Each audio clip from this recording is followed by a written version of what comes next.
Chapter 1, 18 November, Birding Diary. Excerpt from the Birding Diary of Scarthy Cajalbro of Torsheven, translated from Faroese. 18 November, sunup. A flock of puffins flew over. Probably the usual suspects, but I'm surprised they came this far into town. A pair of storm petrels. Might be a breeding pair. Pretty sure I saw a needletail fly over too, but it wasn't a clear sighting. Morning, I just saw a snowy owland across the street. Definitely a snowy female. I saw it very clearly. It's already rare for them to come this far south, but that wasn't the strangest thing. I could swear it had amel tuba strapped to its back, like they used to put on pigeons during WW2. But I've never heard of anyone using owls to send messages. At least, that's sure what it looked like. I suppose it could have been a radio tracker, but it looked too big for that. The bird was wearing a harness and everything. I tried to get a photo, but by the time I got my camera set up, it had flown away. I'll ask around town, but I doubt anybody else saw anything. Everyone keeps telling me they can't even see the bird half the time when I point one out. Not sure how well an owl could navigate to deliver a letter, but snowies are long-distance migrators, so I guess it might be possible. Maybe I can check somewhere if someone is doing a science experiment on it. Chapter 2, 19 November, Field Notes. Excerpt from the Field Notes of Dr. Trauster H. Hjalmarsson, Professor of Zoology at Reykjavik University, translated from Icelandic. Patterns of bird migration observed near Herfen. 19 November, 4 greater skewers, southbound 1 parasitic jaeger, southeastbound 5 long-tailed jaegers, southbound 2 snowy owls, 1 southbound, 1 northwestbound note. The distribution of sightings from this and other locations suggests this will be an eruptive year for snowy owls. Not sure why the one was flying north, though. Behavior did not appear to be hunting-related. Chapter 3, 20 November, Electronic Mail. Excerpt from Electronic Mail sent to the Arctic Birders distribution list, written in English. From Birding Automatic Digest System, listserv at listserv.by.mpg.d2. Arctic Birders List Subject. Birding Digest, 20 November. There are 7 messages, totaling 198 lines in this issue. Topics of the day: 4 lost snowy near Isafjotha. Date: 16 November. From Marcus Thoridsen M. Thoridsen at Rue Dot is subject. Lost snowy near Isafjotha. I'm in Isafjotha, Iceland for those who don't know, and I saw a snowy owl, female, this morning flying over the village. I've seen a few this season, but this one was booking it out over the ocean back toward Greenland. Not what I'd expect if she was on a normal migration. Anyone else to the south or east in Iceland happened to see a snowy acting funny. It seems like a good year for them, but this one was acting kind of weird. Marcus. Chapter 4, 21 November. Letter from Carla Pungujuk. Letter from Carla Pungujuk of Talsialak to her husband Kupik, sent on 21 November, translated from Greenlandic. My dear Kupik, I hope this letter reaches you in Nuuk quickly. I know I could just call, but I wanted to show you Henrik's latest drawing. He saw an owl sitting across the street and wanted to draw it. You can see he's getting very good at it, although I'm not sure what the thing on the owl's back is supposed to be. Henrik said it was a suitcase for when it was migrating. I told him I didn't think owls needed suitcases, but he said the real owl had one. I have no idea what a real owl could have had on its back that would look like that. It's a little odd, in fact. I thought all the migrating birds had flown south by now. Henrik is adjusting fairly well to you being gone. He misses you, of course. We both do. But I told him you're doing good work for our village over in Nuuk, and we're both very proud of you. To be honest, I think the 5 hours of daylight are frustrating him more right now. Not much room for playtime in winter since he started school this year. You saw he was enjoying school before you left, so I'm hoping this is just a phase, and he'll start enjoying it again come spring. Be sure to call when you have the time, and don't let the politicians push you around. Much love, Carla. Chapter 5, 22 November, Ship's Log. Excerpt from the ship's log of the fishing vessel R.M. Berlingur, Labrador Sea, translated from French. 22 November. It was the strangest thing. An owl landed on the deck today. That was a little strange to have an owl just show up in broad daylight, but the really strange thing was that it had a male tube on its back, like for carrier pigeons. At least, I think it was a male tube. Plouffe tried to creep closer to get a better look at the thing, but the bird hopped away whenever he got close. I guess the owl must have stopped for a quick bite because we just hauled in a catch, and you know what it does. The darn bird steals a fish and then just flies away. I didn't even know owls ate fish. I thought they ate mice. I tried to look it up, but I couldn't get a good signal. No idea what that was about. Still, it was a good catch for the rest of it. Chapter 6, 23 November. Emergency Call. Excerpt from Emergency Call to the Havre Saint-Pierre Police, Quebec, placed on 23 November, translated from French. Operator, 911. What is your emergency? Caller, noticeably intoxicated. Yeah, I want to report a suspicious package. Operator, a suspicious package. All right, sir, where is the package? Caller, outside El Ecoutil, down by the waterfront. Operator, are you a safe distance away, sir? Caller, I'm across the street. That's probably far enough. But it's hard telling if the thing starts flying again. Operator, pause, flying. Caller, yeah, flying. It's tied to the back of an owl. Operator, pause, on an owl. Caller, yeah, it's got a little vest and everything. Operator, an owl is carrying the suspicious package. Caller, yes, I'm telling you. I don't know how they did it. These days, they can probably put internet in the things or something. Maybe it's a drone. Operator, sir, how much have you been drinking tonight? Caller, angrily. I don't see what that has to do with anything. I know a pipe bomb when I see one, and I'm telling you that owl over there is wearing one. See something, say something right. Operator, sir, please remain calm. I'm dispatching an officer now. Please stay on the line and remain at a safe distance from Thiol. Can you give me any additional description of the package from where you're at right now? Chapter 7, 23 November, Roman 2, Police Report. Excerpt from Responding Officer's Report.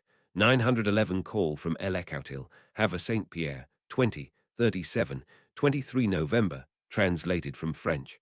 Officer 387 responded to caller reporting a suspicious package. Caller reported a pipe bomb strapped to the back of an owl. Upon arriving, no owl was visible. Caller reported that the owl flew away. When asked where it went, caller said it left over the water, probably headed for the States.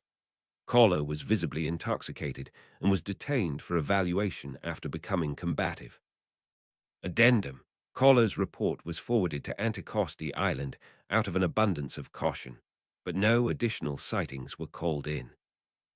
Chapter 8, 24 November. Text Messages.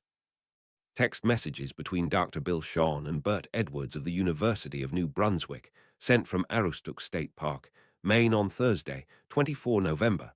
Edwards, 1336. See Snowy Owl drinking from lake at head of Quaquajo Trail. Edwards, 1337. Has a male tube on its back. Shawn, 1339. Male tube. Edwards, 1340. Like for pigeons. Edwards, 1340. Except an owl. Shawn, 1343. Did you get a picture? Edwards, 1344. I tried, but it was too blurry. Edwards, 1345. Just took off heading your way. Edwards, 1346. Maybe y'all see it. Shawn, 1353. I think I saw it fly overhead. Shawn, 1357. Too far to make out for sure. It could be a male tube, but that would be strange. Edwards, 1358. Is that a thing at all? Shawn, 1402. Not that I've heard of. I'll check the lit when I get back to my computer. Shawn, 1415. Any sign of the fulvous duck? Edwards, 1417. No. Edwards, 1417. Not on the lake. Edwards, 1418. I saw black longtail and ruddy, but no fulvous. Shawn, 1420. 1.5 HRS till sunset. Let's head back and try Arnold Brook Lake before we go back to town. Edwards, 1420. Sure. Chapter 9, 25 November. Interlude. Hedwig. Hedwig had never seen a place like New York before. London came close, but even it didn't measure up to the steel and concrete forest that was Manhattan. But the details weren't important. She had a delivery to make. Snowy owls were perfectly capable of migrating 2,000 miles in a season, from their summer range in the high Canadian islands to their winter range in the northern United States, or even 3,000 miles to the southern United States in some years. They had to in order to follow the seasonal population booms of voles and lemmings that were their primary diet. Though post owls were willing and able to try a more varied diet, even including corn flakes, Hedwig's none-too-direct route from Hogwarts to New York was 3,600 miles, including a 600-mile stretch over open water between Greenland and Labrador, but that was no matter to a post owl.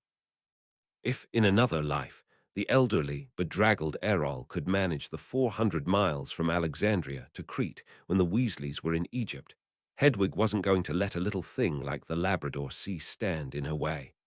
What it did require wasdom.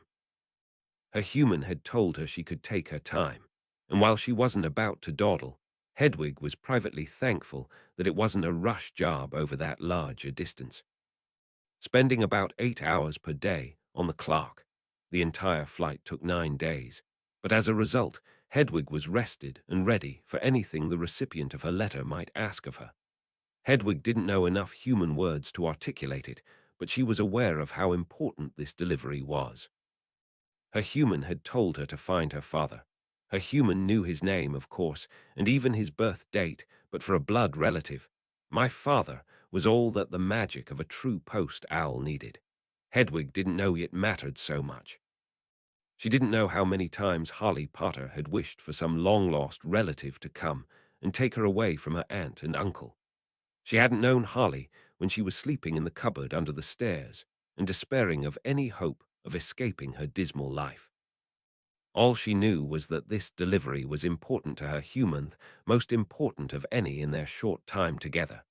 And since it wasn't a rush job, that meant she was going to do it right.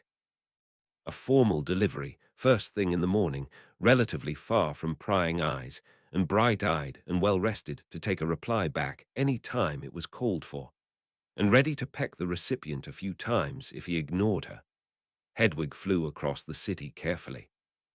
Her post-owl magic led her to avoid the cameras and birdwatchers that would have caused much more trouble here than in more remote places. She didn't know that consciously, of course, just like she didn't know the meaning of the letters on the sides of the tall buildings. Nor did she know the meaning behind the landmarks from the copper green statue far to the south, to the gouges like handprints in the walls of the buildings she flew over on the north end of the island. She didn't know how she was bypassing all the usual channels for the letter she carried on her back, much to the consternation of all who would hear about it later. All she knew was that she had a job to do, and with magic, she could do that job very well indeed. And so, late on the night of the 25th of November, she found an appropriately hidden vantage point to watch and wait for her target, on the 88th floor of a tower with 5 large letters on the side. Chapter 10, 26 November, Letter from Holly Potter. Letter delivered to Stark Tower, New York City by Owl Post, Saturday, 26 November 2011. Dear Mr. Stark, I'm sorry to disturb you by writing you like this, but I couldn't find any other way to contact you or find out where you live or anything. I don't even know for sure if this letter reached the right person.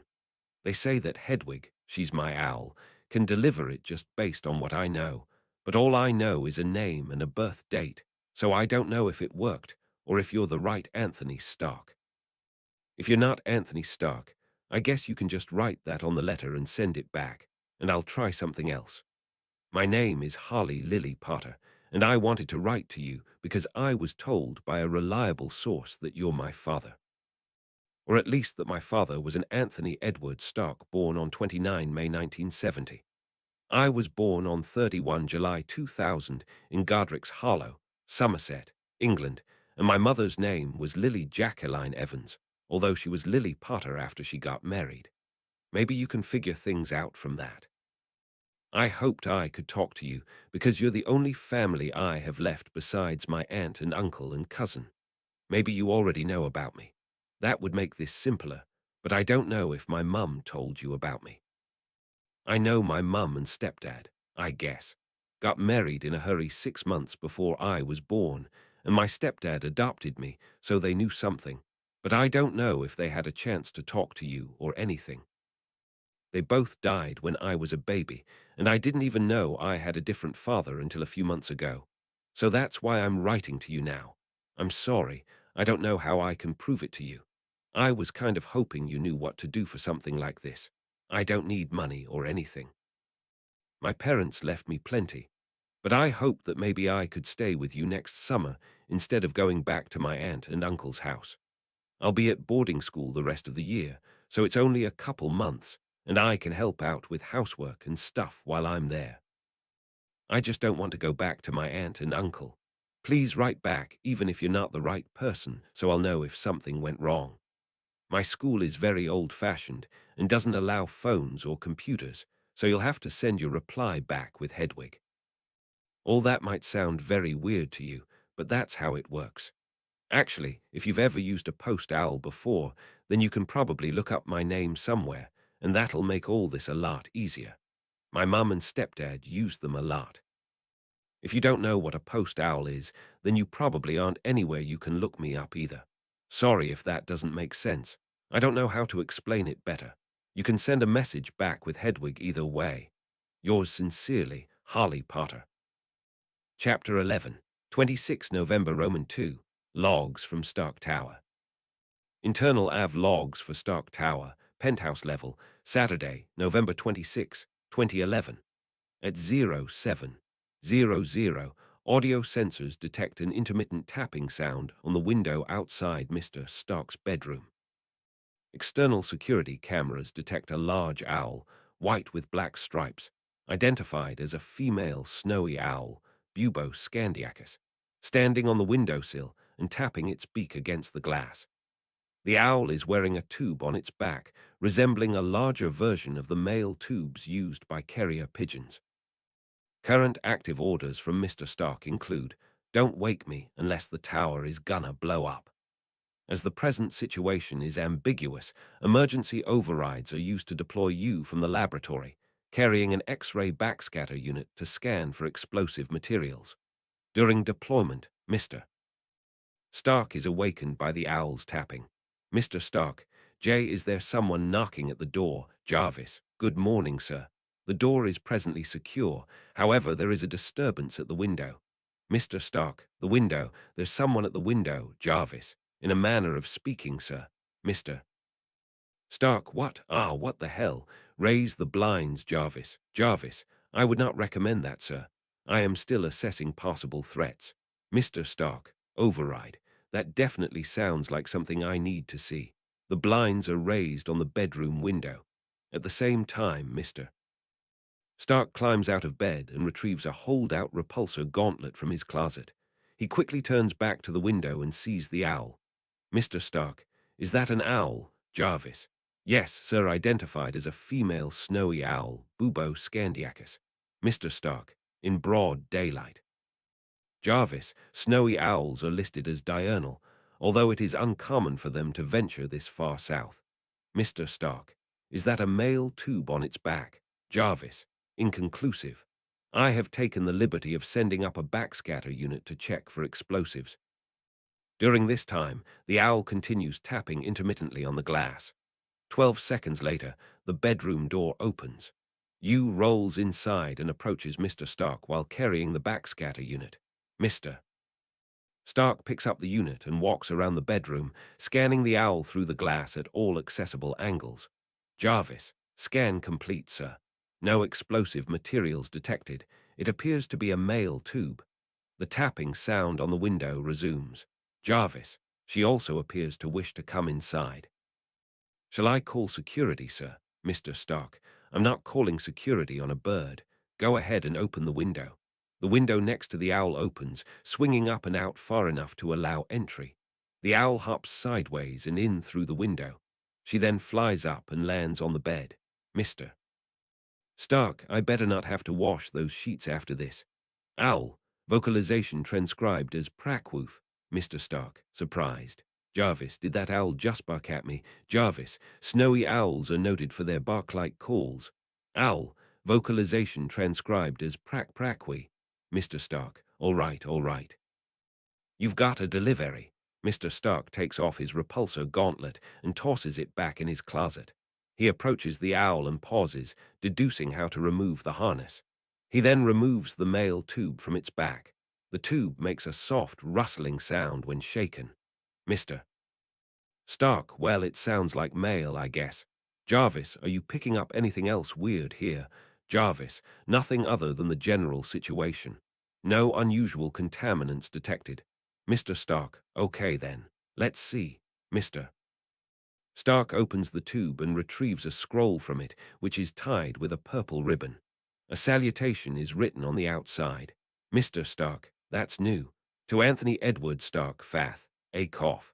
Father of Holly Lily Potter. Who the hell sends a paternity suit by Owl? Owl, vocalization transcribed as Woof Prack. Jarvis. It wastes effective in delivering the letter directly to you, so shall I file it to hand off to Miss Potts? Mr. Stark. No, no need to bother her while she's still away for the holiday.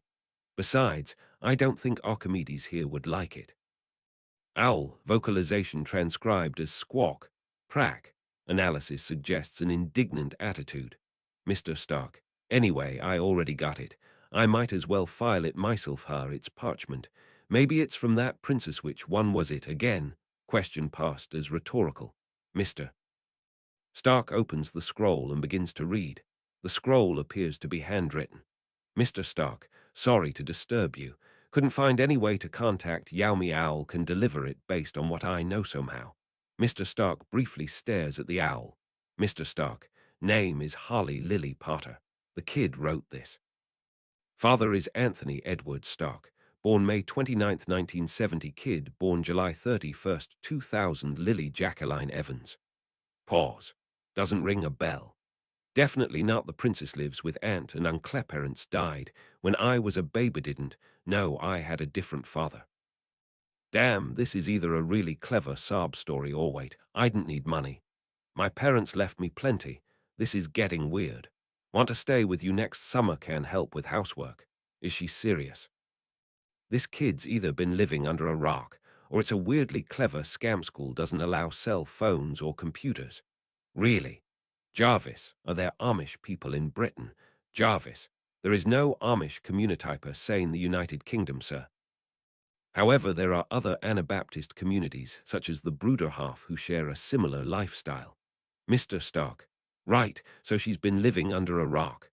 Boy, that be awkward. You'll have to send a reply back with Hedwig, transcriber's note. Owl redesignated as Hedwig. Mr. Stark, if you've ever used a post owl before, then you can probably look up my name. Jarvis. Start a query for any records on organized use of post owls in the past 50 years. Jarvis. Query started. The top line results appear to be rumors only. And there are no organizations listed as using owls to carry messages in the shield records I have on file.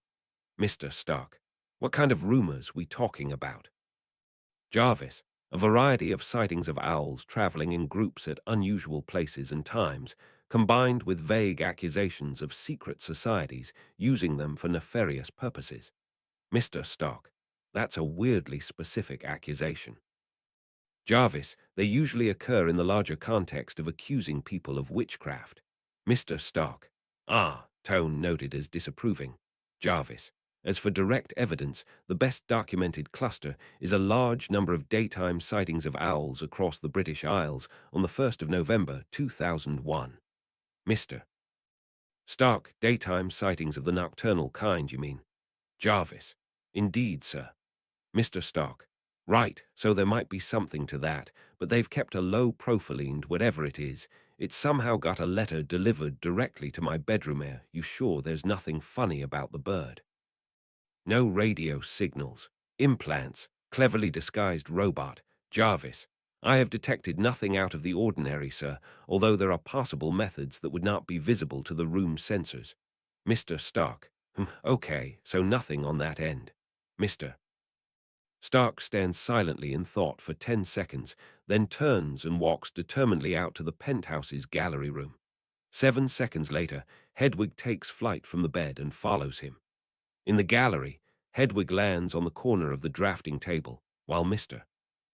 Stark approaches the main holoscreen. Mr. Stark, new query, a Lily Jacqueline Evans or Potter, possibly from this Bruderhof group. I would have met her in October or November of '99. Jarvis, are you sure you don't want to leave this to Miss Potts, sir? Mr. Stark, no, she's done plenty of these for me, and she's still on vacation. I can do it myself this one time, since that owl already woke me up. In fact, while you're at it, bring up my itinerary for fall of '99. It's kind of fuzzy up until burn. Jarvis, records indicate you were in London for 3 weeks in October and November of 1999, sir. A list of appointments is displayed on the screen. Jarvis, of particular note is a, quote, high society Halloween party. I believe you attended dressed as a character from Star Wars, Episode 1. Mr. Stark, wait. Is that the party where I was kicked out for pulling out a real lightsaber? Jarvis, there were several minor injuries, despite your plasma torch lacking the cutting power of a real lightsaber. Mr. Stark, right, okay, this is coming back to me. Party, crazy stunt, kicked out. I also seem to remember a fiery redhead in a witch's costume who was impressed by my real lightsaber and was looking for a rebound. Jarvis, sir, I have records for a Lily Jacqueline Evans, born on the 31st of January, 1980 in Cokeworth, Lincolnshire. Mr. Stark, right, put 'em up. The holoscreen displays a photo of a young girl, aged approximately 10 years, with long red hair and green eyes, along with school records, newspaper clippings, and official documents. Mr. Stark, that's her. What, you couldn't find a picture of her grown-up? Jarvis, no, sir.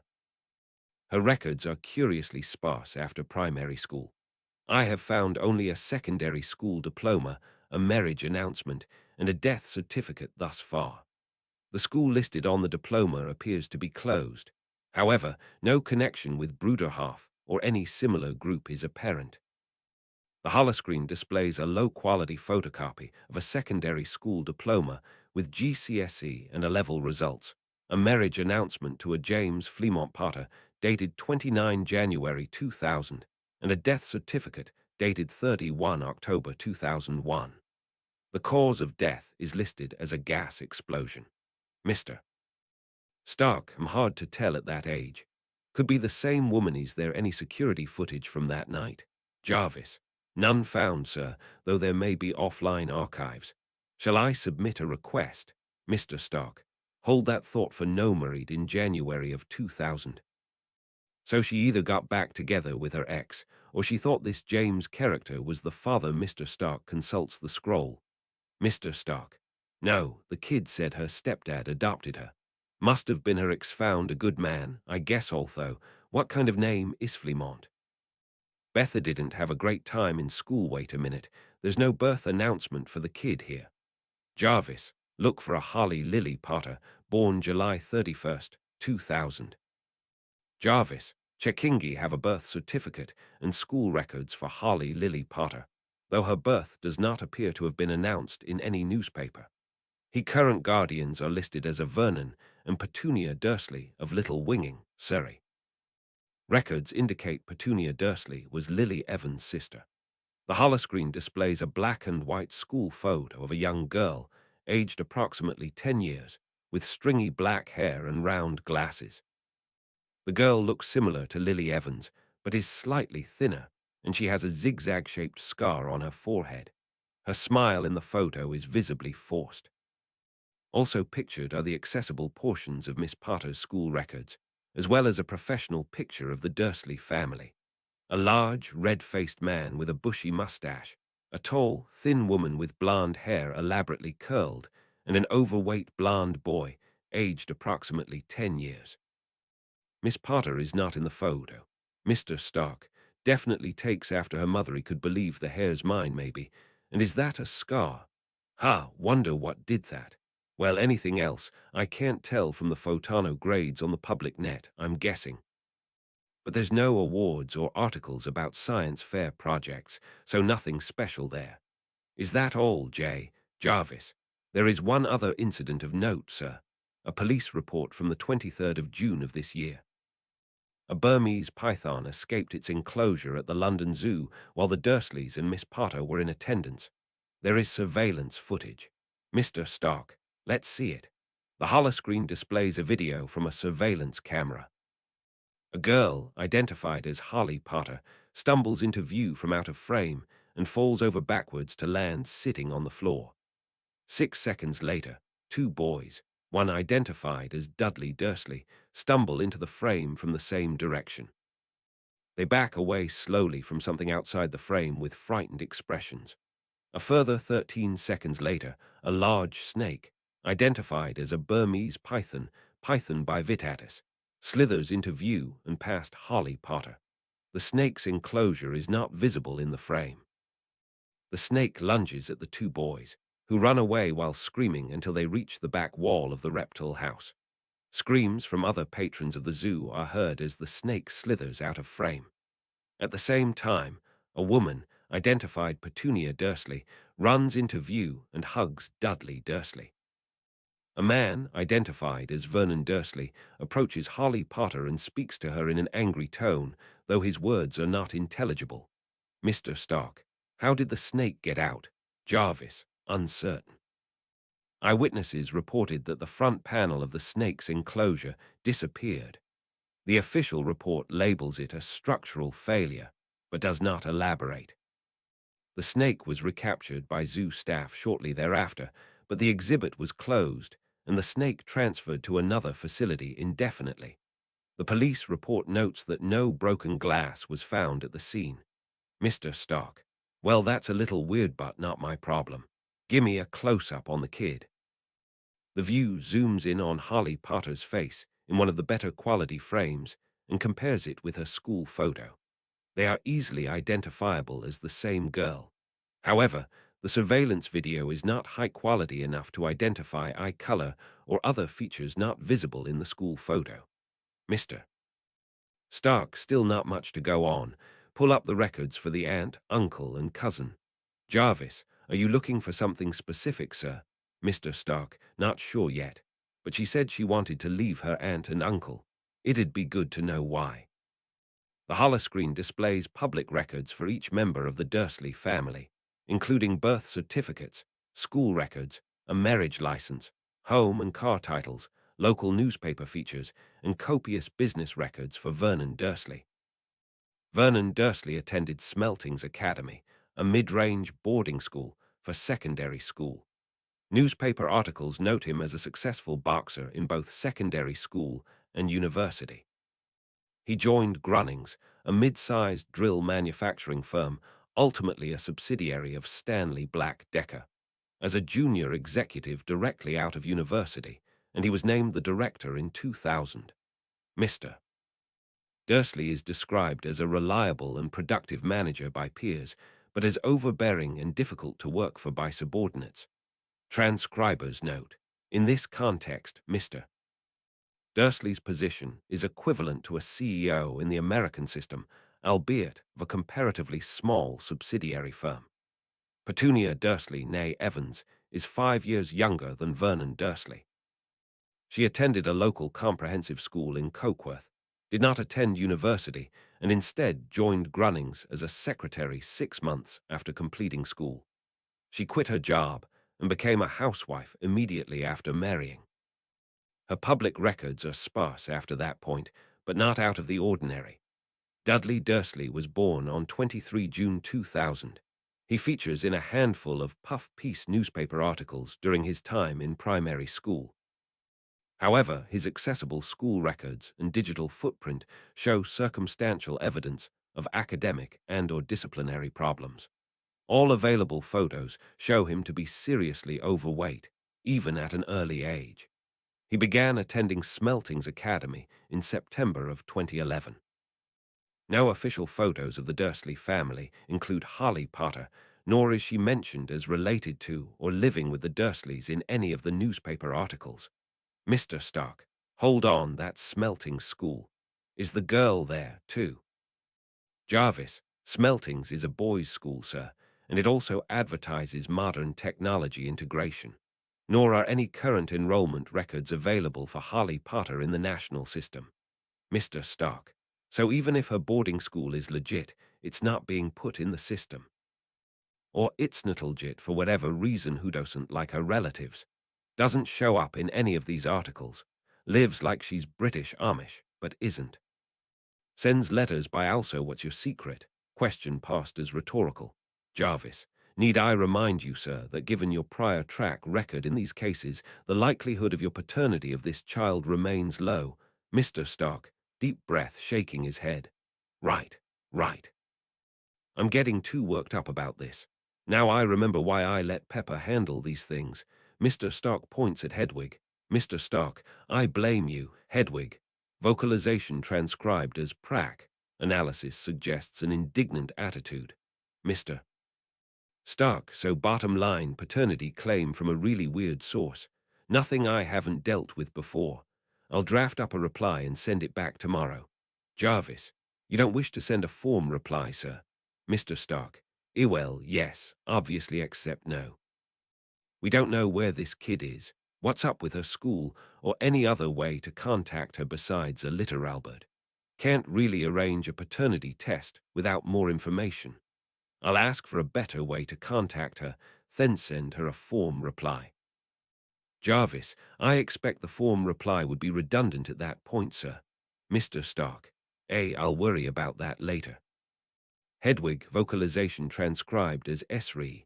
Transcriber's note, vocalization recorded at a frequency and volume high enough that it may not be rendered faithfully on low-quality speakers. Mr. Stark, startled. Ah, the hell. All right, calm down. I didn't forget about you. Jarvis, look up care, and feeding for a snowy owl, I guess. Might as well make sure she's well fed and rested if she has to fly all the way back to England. To Hedwig. I'll have a letter for you to take back tomorrow, and I sound ridiculous now, don't I? Question passed as rhetorical Veridan. Jarvis, you are attempting to converse with an owl, sir. Hedwig, vocalization transcribed as prac, followed by a head bob. Analysis suggests an attitude of agreement. Mr. Stark pauses for 12 seconds while staring at Hedwig. Mr. Stark, Jarvis, start the coffee. I don't know which one of us that bird's agreeing with, and I'm obviously not awake enough if I'm seriously considering that question. Chapter 12, 5 December, Hogwarts Memo. Memo from Minerva McGonagall to Albus Dumbledore, dated Monday, 5 December 2011. List of Gryffindor students remaining at Hogwarts for the Christmas holidays. 7th year. Nicholas Lisa Chirks, P. Neil Nuts Dinners Zach 6th year. Andrew Oli Emma Vanity 5th year. Anjali Kapoor Joe King P. Robin McTigg Percy Weasley P. Alex Wednesbury Ruth Winnicus 4th year. Sakura Akagi Hardick Tandle 3rd year. Patricia Stimpson Fred Weasley George Weasley 2nd year. Chapter 13, 6 December. Letter from Anthony Stark. Letter delivered to Hogwarts School of Witchcraft and Wizardry, Tuesday, 6 December 2011. November 27, 2011 from Anthony Stark, 200 Park Ave. Mail Stop 84 New York, NY 10166 to Harry Potter, some extremely old-fashioned boarding school, presumably in the UK. Dear Miss Potter, it was definitely a surprise to get your letter in my bedroom. You know, things like that normally come in the mailbox, right? I'm going to level with you here, kid.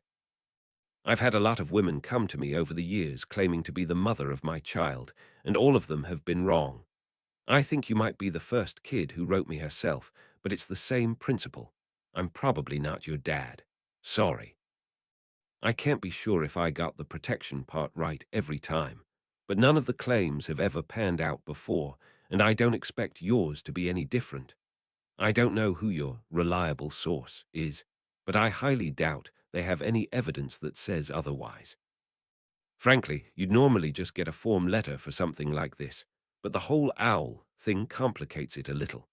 If you really want a paternity test, that's going to be hard to arrange by snail mail or owl mail. Not to mention, you haven't told me where your school is or any faster way to contact you. You haven't even given me proof that you're really Harley Potter, but I'll take that in good faith since you're going to have to do a DNA test to pursue this anyway. You wanted to know if I knew about you, but obviously I didn't, even if your claim is true. I do remember Lily Evans. At least, I think she was the same Lily Evans. I couldn't find a photo of her past age 11 for some reason, but the ones of her as a kid looked right, and I can see the resemblance in your school photo, so I'm pretty sure we're talking about the same person. Long story short, we met at a Halloween party in London in 1999. She said she'd just broken up with her fiancé, and well, you can probably guess the rest. She never contacted me again after that, so there was no way I could have known. But like I said, you're probably not mine anyway. I was always careful to avoid any surprises popping up later. Yes, the timing works out, but usually these claims come in because the timing works out, so that doesn't prove anything. I know that's probably not the answer you wanted to hear, but you should face the facts and not get your hopes up. If you still want to do a paternity test, I'll do it, but I'm not expecting anything to come of it, and you shouldn't either. But for arranging a test, you really need to find a better way to contact people than a carrier owl. For one, even snail mail is faster than that, and for another, my assistant says that owls make really bad pets. I've definitely never used a post owl before, and I couldn't find any information about anyone else using them either, so I don't know where that even came from. You said your school doesn't allow phones or computers, but the school must have a phone somewhere. There's probably a law about that or something. Just ask your teachers how they call for help in an emergency, then ask to use that phone. You can show them this letter if you have to. That'll be a lot easier than trying to do it by owl again. Unless you're in a cult. If you're in a cult, you can tell me, and I'll pass it along to the proper authorities. Honestly, the whole post-owl thing makes me kind of suspicious. Otherwise, call my assistant Jarvis at 1-212-550-567-89 to arrange a test. That's a burner number, but I'd still appreciate if you didn't spread it around. The test isn't hard. You just need to give a DNA sample with witnesses, but you need to go somewhere that has witnesses and the right equipment. Maybe you can do it when you go home for Christmas. Sincerely, Anthony Stark. Chapter 14, 6 December Roman 2, Interlude, Harley. Harley Potter was growing more and more nervous as Christmas approached. Hedwig had been gone for over 2 weeks now. That meant her father couldn't be in Europe unless something had gone very wrong. Harley wasn't sure if she wanted to try to count days and estimate distances, which she didn't know enough about owls to do accurately anyway, or if she just wanted to distract herself as much as possible. Hagrid had said that post owls could keep themselves safe during a delivery. Other animals wouldn't attack a predator. They always knew where to go, and they somehow knew in advance if a delivery was impossible. But none of that was a guarantee, and she couldn't know for sure until Hedwig actually got back. When December rolled in with winter storms, the weather was already worse than she could ever remember in Surrey, and Harley grew even more alarmed when she saw other owls fly in bedraggled and exhausted, some even needing to be nursed back to health by Hagrid before they could fly off again. What if Hedwig had hit a storm while flying over the ocean? What if she'd gone down far from land? But whatever happened, there was nothing she could do but wait. It wasn't until the following Tuesday that Harley finally saw a familiar outline of white wings with black stripes. "Hedwig!" she cried loud enough to attract the attention of her housemates. She quickly pushed aside her breakfast plate to clear a space, and Hedwig swooped down to land on the table. Sure enough, the male tube from the owlery was still harnessed to her back. "Hedwig!" "I'm so glad you're back," Harley said. "Are you okay? The weather's been really awful, hasn't it? I've seen how hard the other owls have had it. Do you need to rest for a while? Here, let's get that harness off." She carefully undid the straps and unslung the male tube from Hedwig's back. Once freed, Hedwig ruffled her feathers and shook herself, almost dog-like. A dusting of snow fell off of her and melted on the table. Lavender and Parvati giggled at her antics. "There you go," Harley said. She stroked Hedwig's head and offered her up a strip of bacon with her other hand. Hedwig accepted it gratefully. "Blimey," said Ron. "What you need a mail tube for, Harley? Who are you writing to that far away?" Harley tensed, and her hand froze while stroking Hedwig's feathers. She hadn't thought much about the fact that her friends would see the mail tube when Hedwig returned. She was vaguely aware that she'd need to explain things to them, but she wasn't ready to tell them about her father yet, certainly not without knowing how he replied, or if her replied, and doubly so not with the rest of the great hall eavesdropping. "It's that thing with my family," she said lamely. "But aren't they just in Surrey?" Ron asked. She shook her head. "It's not them." Her mind raced to come up with something suitably vague. "I was talking to Hagrid. Apparently, I have distant relatives living abroad. I wanted to contact them, but he wasn't sure where they live." To her surprise, Percy spoke up next. "Really?" he said. "I'm surprised he didn't know. It's a famous story." Harley's eyes grew wide, certain she must be misunderstanding. She really did have distant relatives living abroad. "Titus," she squeaked. "Maybe famous Topacy," Fred chimed in. "Shush, you," Percy said. When the Magical Congress of the United States was established in America, one of the original 12 Aurors they appointed was Abraham Potter, who came directly from the Potters in England. "Aurors?" Harley asked. "Dark wizard catchers," Ron explained. "They work for the Department of Magical Law Enforcement." "Yes, and even today, the Potter family is well respected in America and still produces successful Aurors." "Wow," Harley said honestly. "Hagrid didn't mention any of that. And Hedwig?" "You flew all the way to America and back for me?" she asked before she realized she didn't know that for sure. But Hedwig bobbed her head in a nod, so she suspected she was right. "And you made it through the storm okay?" "Harley, Hedwig's Asnoyal," Hermione pointed out. "They live in Greenland normally. They're used to weather like this. I don't think there'll be much that will slow her down, even in winter." "Oh," Harley said in surprise as Hedwig puffed up her feathers proudly. She certainly hadn't ever thought of that. She wondered if Hagrid hadn't picked Hedwig out just for her looks.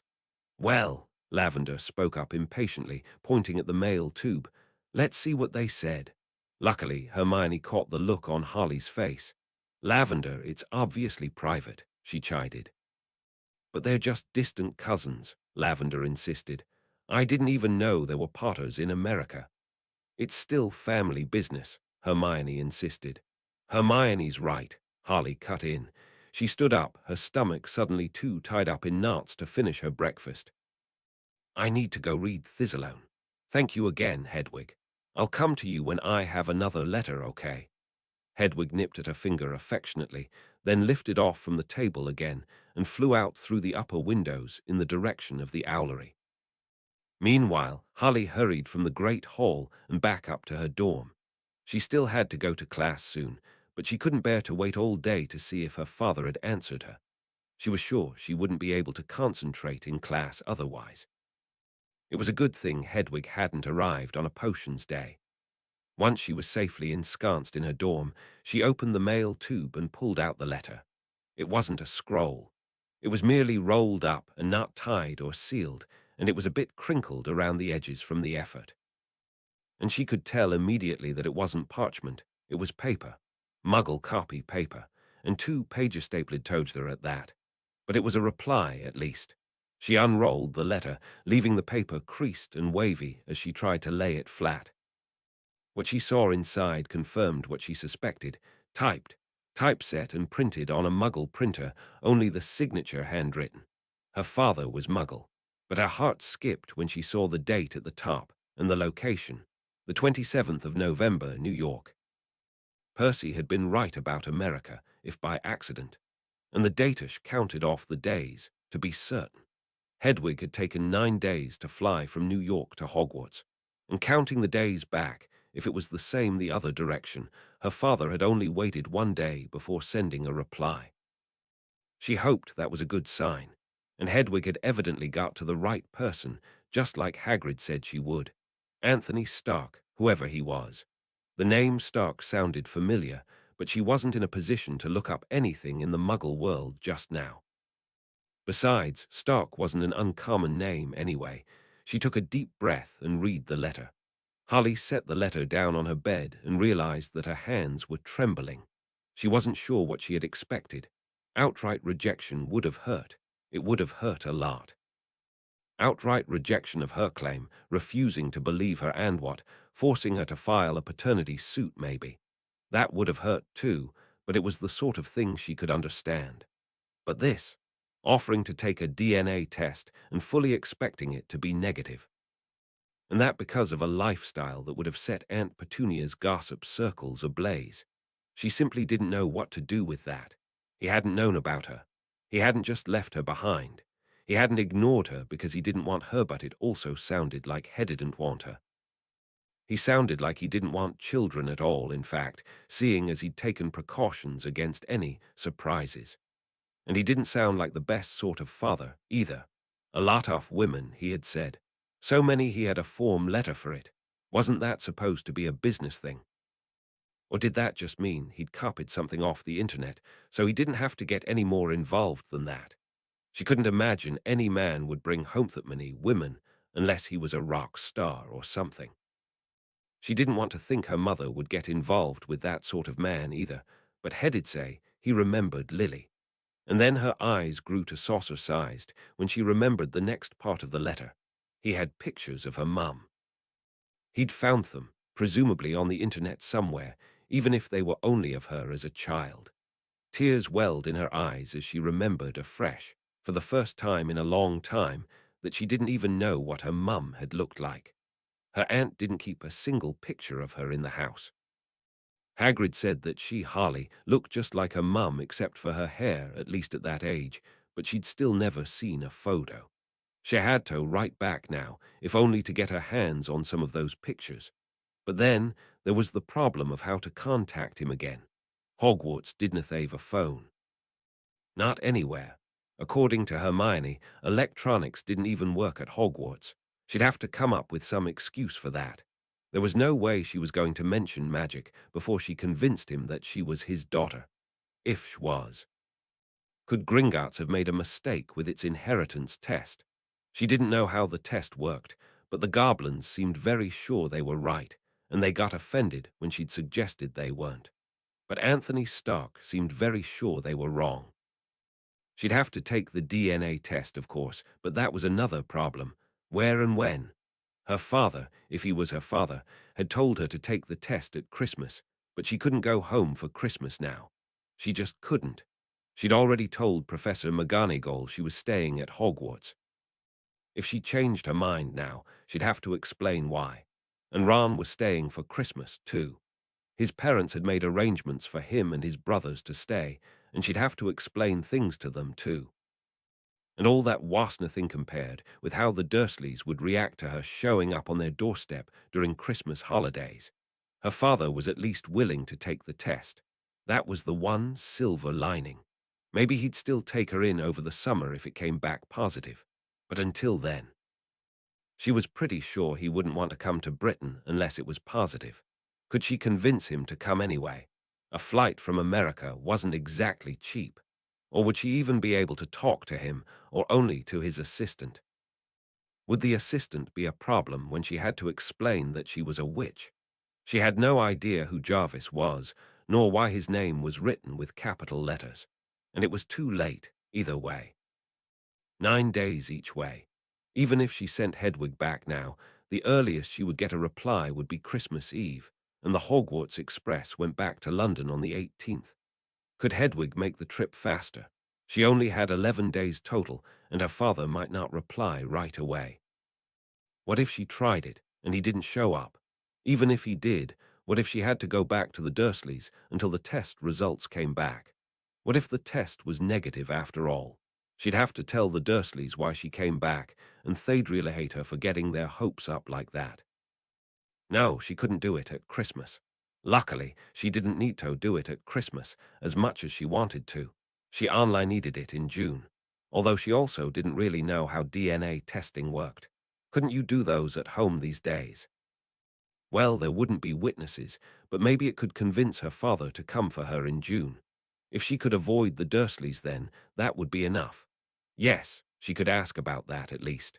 Now, she just had to figure out how to say all that in a reply letter. Chapter 15, 12 December, article from the app. Article published by the Associated Press, Monday, 12 December 2011. Another victory for Iron Man in Afghanistan, Ghazni, Afghanistan. App. A cell of the terrorist group, the 10 Rings in the Ghazni province of Afghanistan, was broken up Sunday by Tony Stark's Iron Man technology in a joint operation with the United States Air Force. Eyewitness reports from the region claim that the 10 Rings had been using advanced military weaponry and equipment and had occupied Ghazni city for months, using it as a base of operations to disrupt key supply routes between Kabul and Kandahar. Many local residents reported seeing or hearing the battle, with those closest to it claiming in posts on various websites to have seen Iron Man entering the fighting. A cell phone video posted on Twitter and geolocated to Ghazni appears to show the Iron Man armor destroying terrorist vehicles and shooting down a shoulder-launched missile. This appearance marked the return of Stark's new silver Iron Man armor, which debuted at a similar battle in Mumbai in September. Major General Michael Meade, speaking on behalf of the Air Force, would confirm only that an operation took place in Ghazni province on Sunday and that the local cell of the 10 Rings was completely disrupted, but he would not confirm or deny Stark's personal involvement. However, another Air Force officer, speaking on condition of anonymity, claimed that Stark was not involved at all, and that the silver armor used was on loan from Stark Industries to the United States Defense Department. Neither the Air Force nor Stark Industries has responded to the app's requests for more information. Tony Stark was famously kidnapped by the 10 Rings in Gulmira, Afghanistan in 2009, and held there for several months before he escaped using his first Iron Man suit. The experience led Stark to overhaul his company, Stark Industries, and refocus it away from its military product line. Stark has made several appearances as Iron Man since revealing the technology, most notably stopping a terror attack staged by sabotaged Hammer Industries drones at the Stark Expo in 2010. The battle in Ghazni is Iron Man's first confirmed return to Afghanistan since breaking up the 10 Rings cell in Gulmira in 2009. A Pentagon briefing on Monday stated that operations against the 10 Rings global network are ongoing. Chapter 16, 16 December, letter from Harley Potter. Letter delivered to Stark Tower by Owl Post, Friday, 16 December 2011. Dear Mr. Stark, I'm really sorry for writing to you by Owl again after you asked me not to, but I don't know any other way to talk to you. I know it sounds weird, but there really aren't any phones in my school. We're really far north in Scotland, and there's no cell signal here. I asked the teachers, and they said they use a radio to call for help when they need it. And we have a whole hospital wing and a doctor here, so they can handle most emergencies themselves. I think Hedwig is my only option for now, sorry, but she's still a very good owl. She even managed the winter weather here with no trouble. The people who told me you're my father were very sure they were right. I don't understand how it works, but it's supposed to be dead certain. If you're not, I'll leave you alone, but I really want to do the paternity test. I don't know how I can do it from here, though. It's too late to go home for Christmas. I already made arrangements to stay, and the train only runs a few times a year. We can do it when school lets out in June, though. Or maybe there are other options. What about those home DNA tests? 23andMe, I think it was called. Can you use those for a paternity test? Do you think I could send Hedwig somewhere to pick up one of those? I don't think I have anything I can send you to prove I'm Harley Potter. You said you found my school photo, but I don't have any photos or anything here that you could compare with it. It'll just have to be the DNA test, I think. I'm fine staying here for the whole school year. It's really nice here. I just need some place to go for the summer that's better than my aunt and uncle's house. That's the only time I need to stay with you. I don't even care if you bring a lot of women home. I can stay out of your way and take care of myself for that long. I know how to cook and clean and everything, and I've even got money for it. No, my school isn't a cult. We don't worship the headmaster or read kooky religious books or worry about the end of the world or anything. It's just very isolated and eccentric, I guess. And we use post owls because, well, we just do. And Hedwig has been a perfectly nice pet. But in the meantime, could you please send me the photos of my mum you found, please? I don't have photos of her of my own. Please. Yours sincerely, Harley Potter. Chapter 17. 16 December Roman 2. Logs from Stark Tower. Internal audio-video logs from Stark Tower, Laboratory, Friday, December 16, 2011. Mr. Stark sits down at his work table after reading the letter from Harley Potter. He stares at the far wall with a dissatisfied expression. Mr. Stark. Well, I've given her completely the wrong idea about me. Jarvis, perhaps it was unwise to emphasize your checkered past so strongly to her, sir. Mr. Stark. I thought she knew. My old reputation's plenty well known. Hell, it's still my repute. I see the problem there. If she's been living under a rock, she might not know I got together with Pepper, but it's not just that. It's the rest of this stuff. I can cook and clean and pay rent. What kind of billionaire does she think I am? Question passed as rhetorical Veridan. Jarvis. If I may, sir, I would draw your attention to this. The holoscreen displays a copy of Mr. Stark's letter to Harley Potter from the 27th of November. Highlighted are the phrases, I can't be sure if I got the protection part right every time, and I was always careful to avoid any surprises popping up later. After reading the holoscreen, Mr. Stark slumps forward in his seat and runs his hand through his hair in a resigned manner. Mr. Stark, hell, I really gave her the wrong idea about me, didn't I? Hedwig. Vocalization transcribed as woof. Analysis suggests an angry attitude. Mr. Stark looks at Hedwig, who is standing on the corner of the drafting table. Hedwig stares back. Analysis suggests a glaring posture. Jarvis, that would depend on the idea you wish to convey. I merely suggest that a little more tact would be appropriate with a child in this situation. Mr. Stark, the idea I gave her is that I don't want her. Jarvis, do you want her, sir? Mr. Stark, no, you mean I'm not in the market to adopt an orphan for a publicity stunt.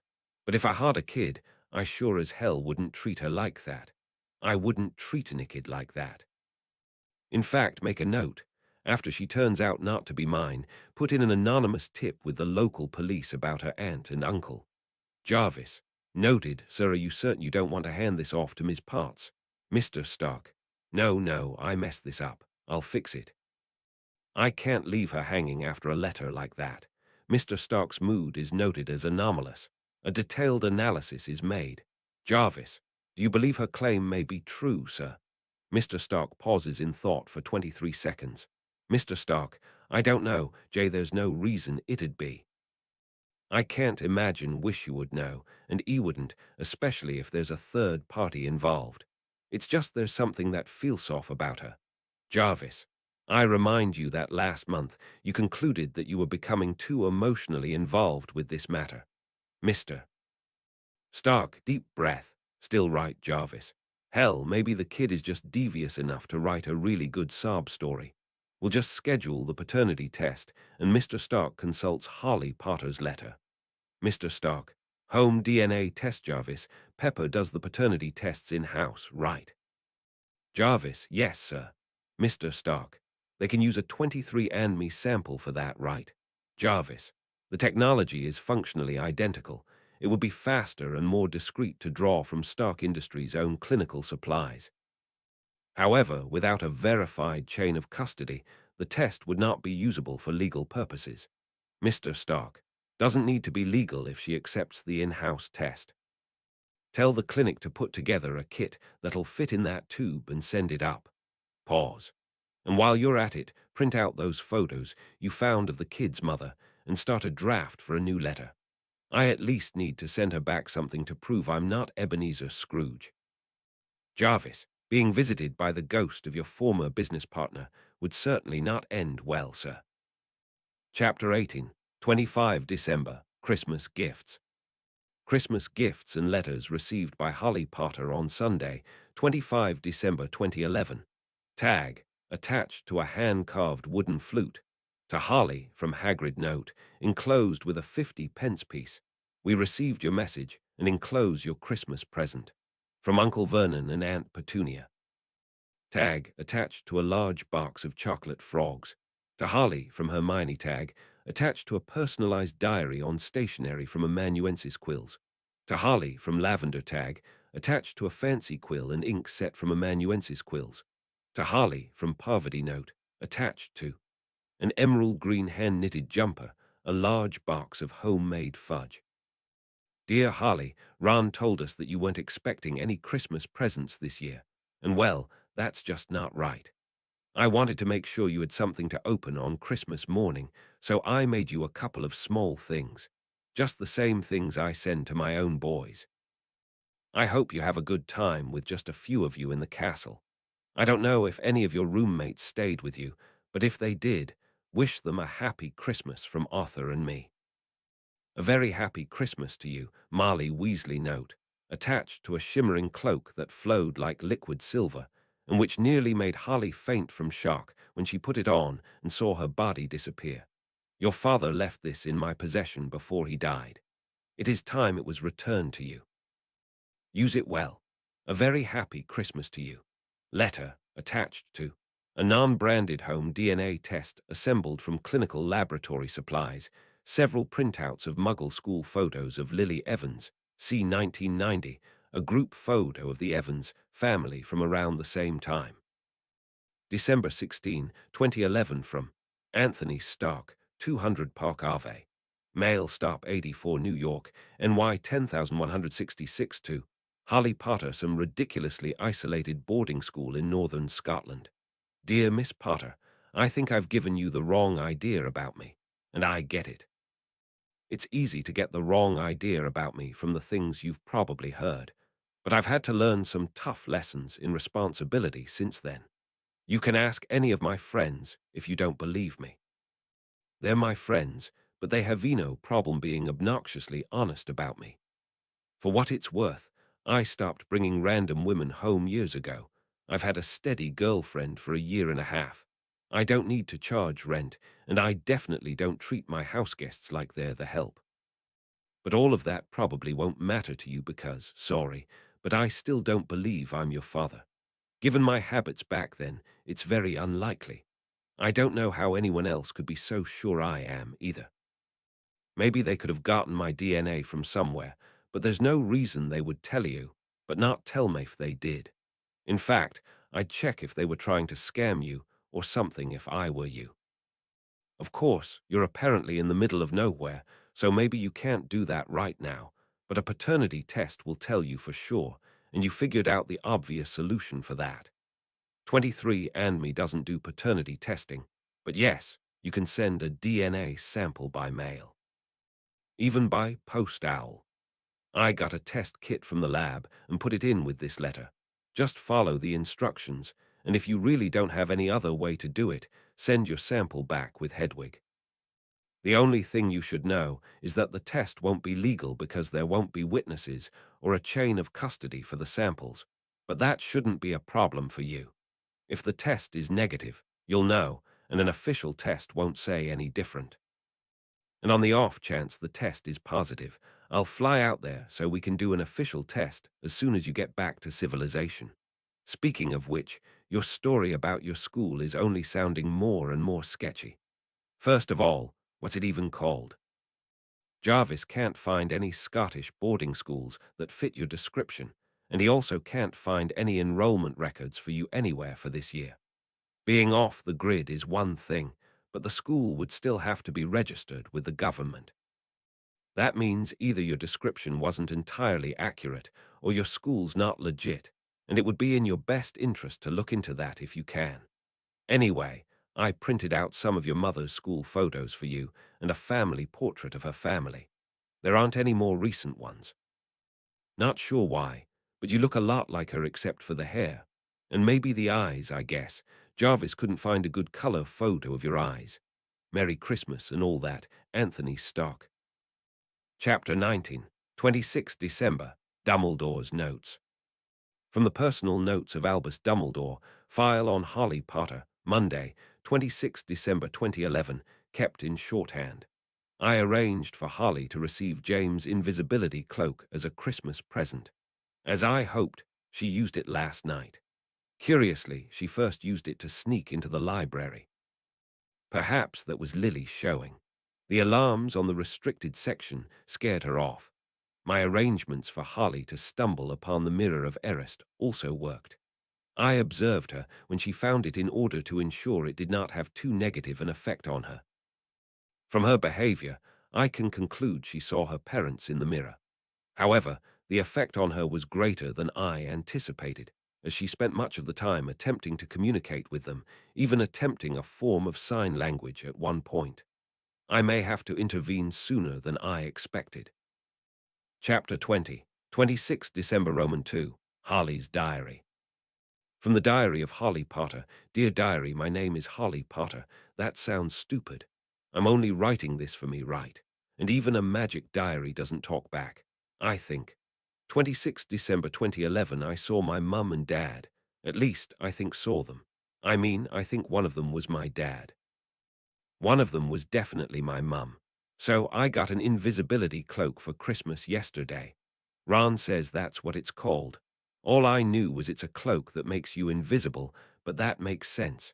It's really nice, actually. When you're not wearing it, it looks like woven silver, and it's so silky that it almost flows like water in your hands. It had a note attached that said it belonged to my dad, which I think means my stepdad, since I'm pretty sure my real dad is a muggle. The note said, your father left this in my possession before he died. It is time it was returned to you. Use it well. That was kind of strange, and the note wasn't signed, so I don't really know who had it or how they got it here, or even why they had it. An invisibility cloak sounds like a pretty useful thing to have around, so I don't know why my stepdad would have loaned it to someone. Anyway, I don't know what the person meant by use it well. But last night, I thought I could use it to sneak into the restricted section of the library, since maybe I could find out who Nicholas Flamel is from one of the books in there. That didn't work. The books start screaming as soon as you open them. That was really scary, and I had to run for it before Filch found me. He nearly did, in fact. Him and Snape. It sounded like Snape had Filch keeping a lookout on the restricted section, even. Anyway, I ran away from them, but I got lost, and then I stumbled into an empty classroom that had this big mirror in it, the kind that stands on the floor. It was a really fancy one, too. It was as tall as the ceiling, and it had a gold frame. There were some words written across the top, but it was in a language I didn't recognize. Eris something, I think. I'll take a quill and parchment when I go back tonight and write it down. But when I looked in the mirror, I saw 3 people in the reflection. Well, really 4 people. I could see myself too, even though I was wearing the invisibility cloak. But there were 2 men and a woman standing behind me. They weren't in the room. I could put my hand through where they should be, which looked funny in the mirror, but they were there in the reflection. The woman was definitely my mum. Her eyes were exactly like mine, and her face looked a lot like me if I was older. My dad sent me some old school photos of her for Christmas that he found on the internet somewhere. He couldn't find any of her as an adult, and now that I think about it, there might not be any muggle photos of my mum as an adult. But she looked enough like her that I'm sure it was her. And then there were 2 men standing with her, so they must have been. I reckon they were my dad, Anthony, and my stepdad, James. I decided I'm going to call James my stepdad because it's easier, even though he magically adopted me, and that's supposed to make him my real dad too. I looked up a book on magical adoptions in the library, but I don't know how it's supposed to work with genetics. I'm not sure wizards even know about DNA. I hope it doesn't screw up the paternity test. I don't know how I'll convince my dad that he's really my dad if that comes out wrong. The book said there are a bunch of ways those adoptions can go wrong, especially if you go through more than one. Nothing bad's happened to me, and maybe it didn't do anything to my DNA. Hagrid thinks I have James' hair, though. It was really nice of my stepdad to do that for me and my mum, but I wish I knew more about how it works. Anyway, there were two men standing with my mum in the mirror. They even looked kind of alike. They both had dark hair for sure, and kind of this mischievous look about them. Kind of like Fred and George, but toned down. One of them was younger, and he wore round glasses a lot like mine. I think that one was James, since he looked like he was my mum's age. He had really messy hair, like Hagrid said, and Aunt Petunia would have said he needed a haircut, so that might be where I got my hair. But the other man had his hair cut too short to tell how messy it would get, so it was hard to be sure. The other man looked a lot older, like he might look today, so I think that must have been Anthony. He was wearing a muggle suit and no glasses. The other two were wearing robes. He had kind of a funny beard, too. It sort of went down, and around his chin it looked kind of like an anchor, in fact, but it had these narrow points going up at the corners. But the important thing was he looked happier. James and Lily were crying, even when they smiled at me, but Anthony just looked happy and kind of like he was proud of me. I don't know what to make of it, really. How is the mirror supposed to work? My mum and stepdad are dead, but my dad is still alive, but they were all standing together. It can't just show dead people. At least nothing bad had better not happened to my dad in the last few weeks. Maybe it just shows your family, or maybe it shows people who are far away, no matter how far. I wondered if the mirror might let me talk to them, at least to my dad, since he's alive, and he even looked like he should do today. Maybe he could see me on the other end somehow. That sounds silly now that I write it. He's a muggle, and I haven't told him about magic, so he'd probably freak out if he just saw me appear like that. But I tried to talk to them last night, but it was like they couldn't hear me. They waved back when I waved at them, though, so I thought they could see me. I even tried using sign language. I only know the alphabet, but it would be something. But they didn't do anything when I did that. Maybe I can try writing a message to them. Although I might have to write it backwards, maybe. The rest of Christmas was great. I've never had real presents before. Well, Aunt Petunia and Uncle Vernon always give me something tiny just to be jerks. This year it was a 50p piece. Real friendly. But all my friends sent me things. Lavender sent me this diary, and Parvati sent me some really nice quills and ink. Hermione sent me a box of chocolate frogs. Hagrid sent me a hand-carved flute. Ron's mum even sent me a box of fudge and a hand-knitted jumper. My dad sent me the photos of my mum and her family, but he also sent me a home DNA test, so we don't have to wait until summer for a paternity test. He said it won't be official, but I don't think he'd lie to me or anything. I took the sample and sent it back with Hedwig right away. I've never seen how those DNA tests work. It turns out you have to spit into a tube enough filling up, which was kind of gross. I thought I heard once it was supposed to be a cheek swab or something, but I guess not. It wouldn't have been so bad, except that my mouth was so dry, and you're not supposed to eat or drink anything beforehand. Anyway, that should convince him that I'm really his daughter. I hope. I guess something could still go wrong because of the magical adoption. Would that make it show that I'm a more distant relative somehow?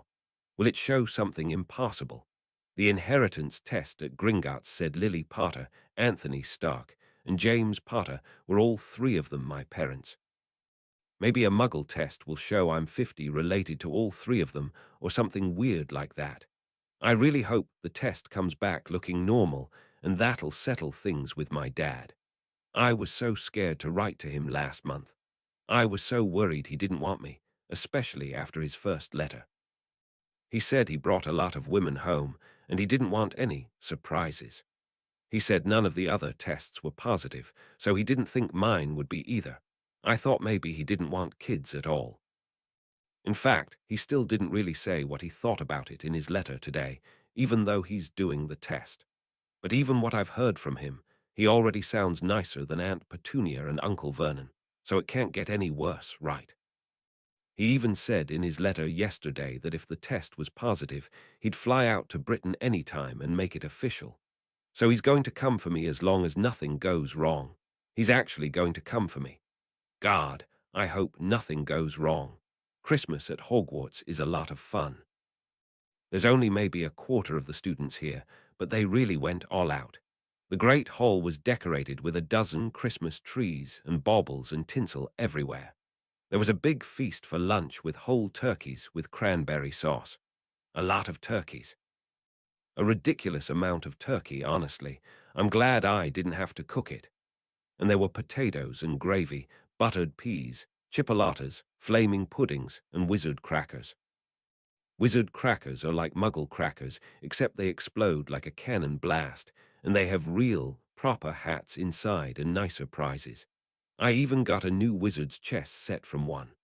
I also got some live mice, but I didn't keep those.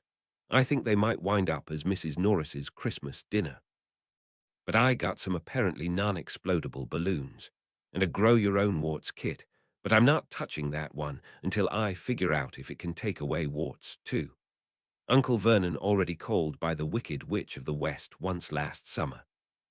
It was really nice having friends around on Christmas, too. I had a great snowball fight with the Weasleys, and then I lost to Ron at chess for a while. Then Percy tried to help, and I found out he's worse than I am. All the Weasleys got jumpers from their mum. It took Percy a while to get out of his, because Fred and George jammed it over his head without letting his arms out.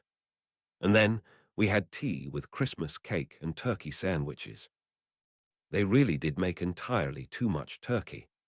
After that, everyone was too tired to do much of anything, but I was too excited about the invisibility cloak to sleep. I'm going to go back to the magic mirror tonight. Ron wants to see it so he can see my family. And maybe it'll show me his family too. I guess that means I'll have to tell him about my dad. I was going to tell him eventually, him and Hermione eventually, but I was going to wait until after the DNA test, and I saw if my dad would take me for the summer and everything. But well, I can do it tonight instead. I guess I'm just worried what all the wizards will think. Hagrid was really nice. Well, he was really surprised, but he didn't seem like he had any problem with it, and he helped me understand what it meant. And he has been really nice any time it came up. But I'm famous here. I'm supposed to be the girl who lived, and everyone looks up to my parents too. The Potters, that is.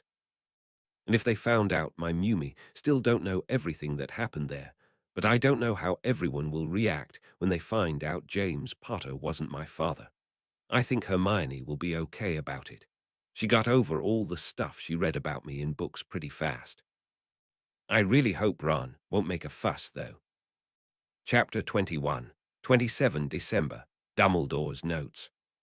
From the personal notes of Albus Dumbledore, file on Harry Potter, Tuesday, 27 December 2011, kept in shorthand. Harley brought Ronald Weasley to see the Mirror of Eris last night. Mr. Weasley's vision in the mirror was more informative than Harley's, though not surprising. Young Ronald, who has always been overshadowed by his brothers, sees himself standing alone, the best of all of them. The two of them fought over taking turns looking in the mirror, but they were not there long before they were interrupted by Mrs. Norris and ran away. I will intervene tonight if Holly returns again. Chapter 22, 27 December Roman 2, Holly's Diary. From the Diary of Holly Potter, 27 December. I took Ron to see the magic mirror last night. I almost backed out. I kept second-guessing myself about telling him about my dad, but I couldn't just say no. But I ended up not telling him anyway because he didn't see the same thing I did. I didn't get a chance to write down what the inscription on the mirror said either because Mrs. Norris interrupted us. It definitely started with Eris Straw, and I think the last word was Wosi, but I don't have any idea what that means. Ron couldn't see anything but the two of us when he looked in the mirror, even though I could still see my parents. I think you have to stand directly in front of it to see it properly.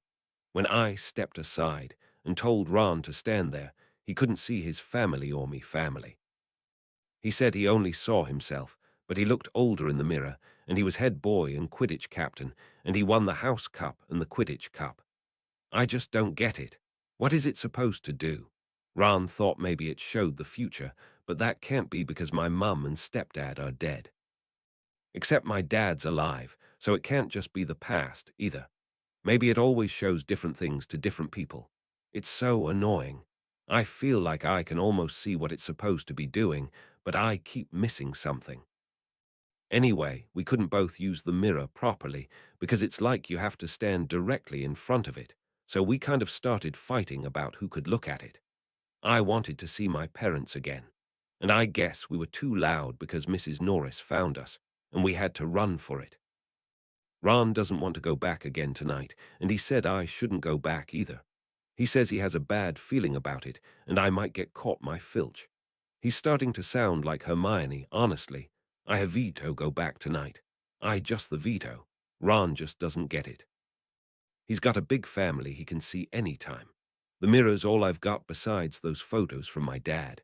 I don't know what to write here. I guess I can write down here how all this stuff happened. I don't even know where to start, though. My name is Holly Lily Potter, and I was born on 31 July 2000. My stepdad knew he wasn't my dad, but he did some kind of magical adoption on me. And then my mum and stepdad were murdered by the dark wizard Voldemort when I was still a baby. Why am I even doing this? I don't know how this works for other girls. I've never had a diary before. Dudley and Aunt Petunia would have read it, and even just having one would have made the Dursleys suspicious. I'm only writing in here because Lavender got me this one for Christmas, and well, I've felt antsy all day. The past 2 days, really. I got to see my parents. And it was so perfect, except I could only see them. I couldn't talk to them or touch them or anything. That's another reason I need to go back. I need to see if I can write to them. And I need to write down the inscription so I can try to find out more about it in the library. But I can't go sneaking around right now when everyone else is up, and I can't focus on anything else right now, and it's too quiet in here. I can't stand the common room right now. Ron doesn't want to talk to me unless he's bugging me about the mirror, and all my roommates went home for Christmas, so I've got the whole room to myself up in the dorm. I've had a room to myself before, but not the whole house, and it might as well be the whole house here.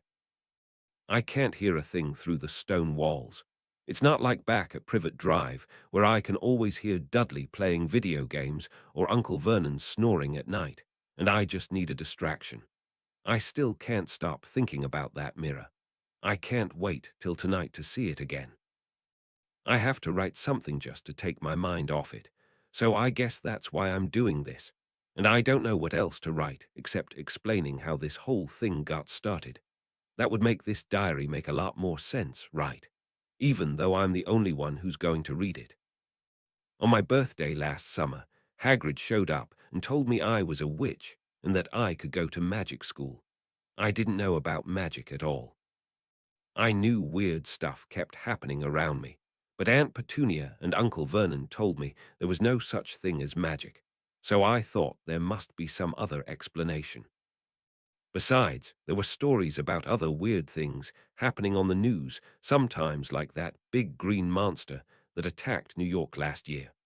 Aunt Petunia always got real nervous about stuff like that now that I think about it. But apparently all the things that happened to me, like my teacher's hair turning blue or flying up to the school roof, were magic. And my mum and stepdad were magical, and they went to Hogwarts too.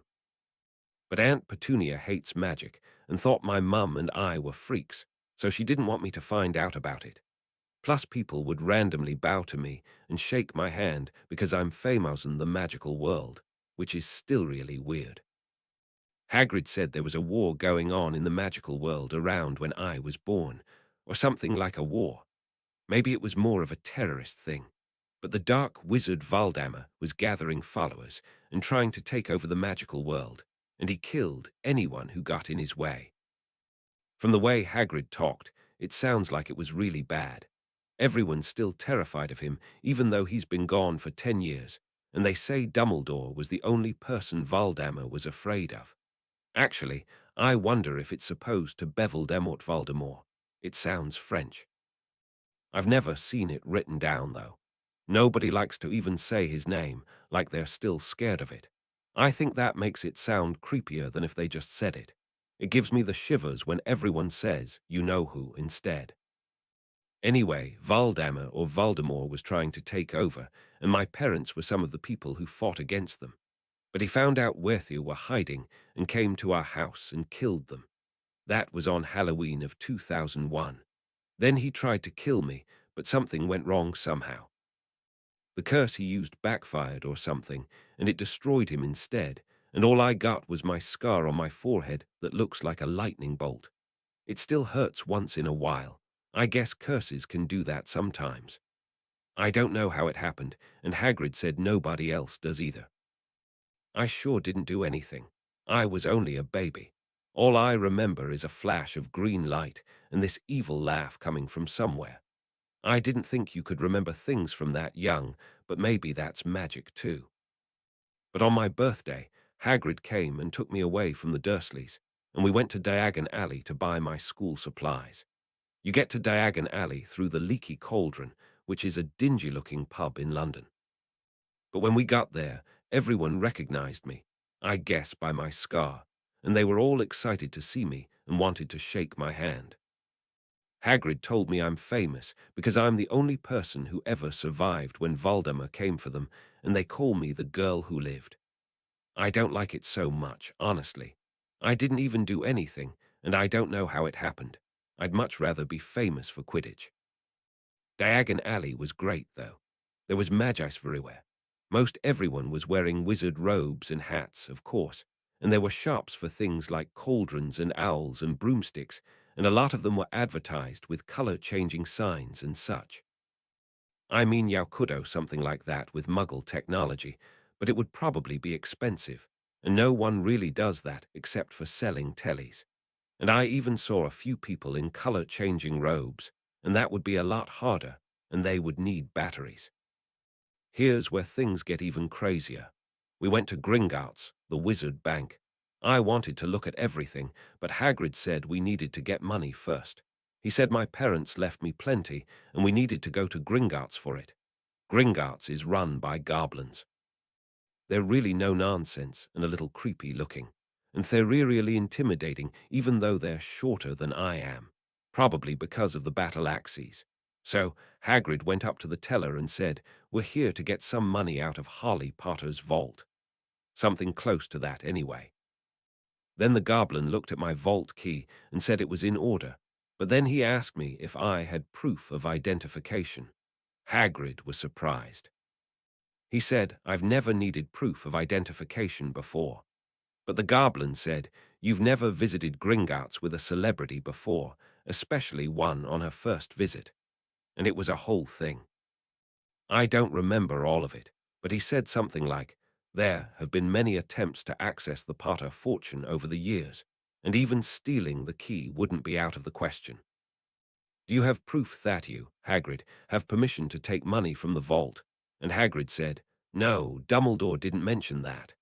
Luckily, Gringotts had an inheritance test to prove who I was. I just had to add a few drops of blood to this special inkwell, and a magic quill would write it out. Hagrid was kind of worried about the blood part, but I told him it was fine. I've got hurt worse chopping vegetables, after all. The quill wrote out the inheritance test, but I was really confused because it said I have 3 parents. I said there must have been a mistake, but the goblin got all offended, and he warned me not to accuse Gringotts of incompetence. Even Hagrid was nervous when I said that. But I had to ask what it meant when it said I had 2 fathers, and the goblin said it must have been a magical adoption. The test said my father was Anthony Edward Stark, and he was born 29 May 1970. It didn't have any other information because he wasn't a Gringotts customer. I don't know how they'd know his name and birth date either since he wasn't a customer, but I guess that's magic.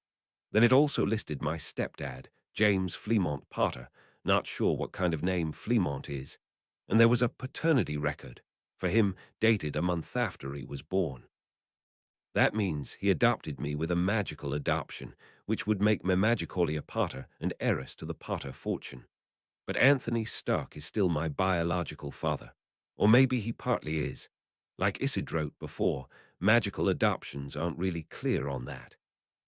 It's a really big fortune too, I think. I don't know how many pounds are in a galleon, but there were a lot of galleons in my vault.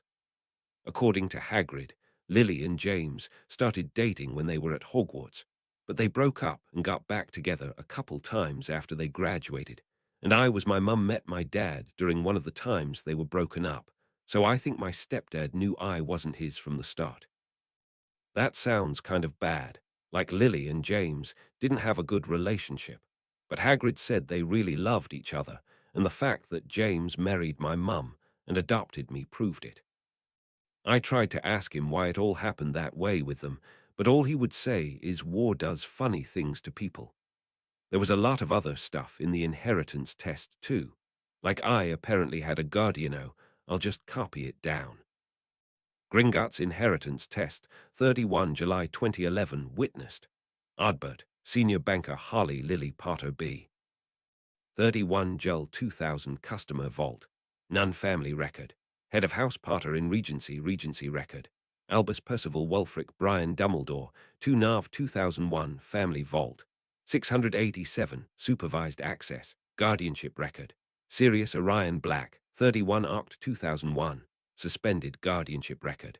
Albus Percival Wulfric Brian Dumbledore, 2 Nav 2001 father. Anthony Edward Stark B. 29 May 1970 no customer records father.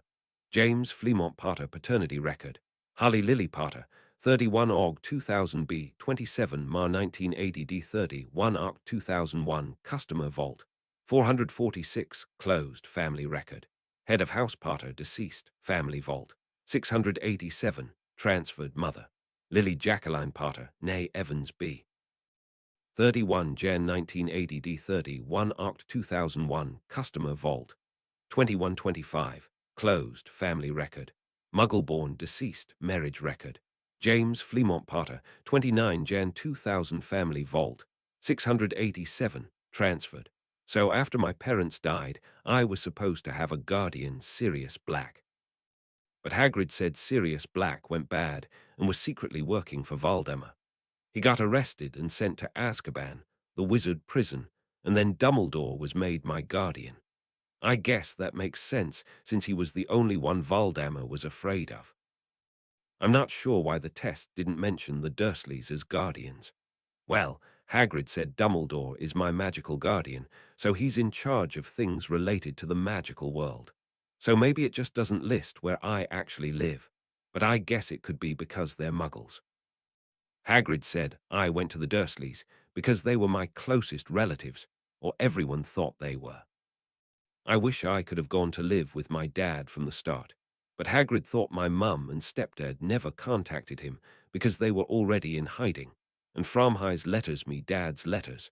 I think Hagrid was right. You can't pick your family, can you? Hagrid says, and that's definitely the Dursleys. Also, I'm head of House Potter because I'm the last Potter in Britain, that is. Percy said there were some in America. I don't know if it's like the House of Windsor or something.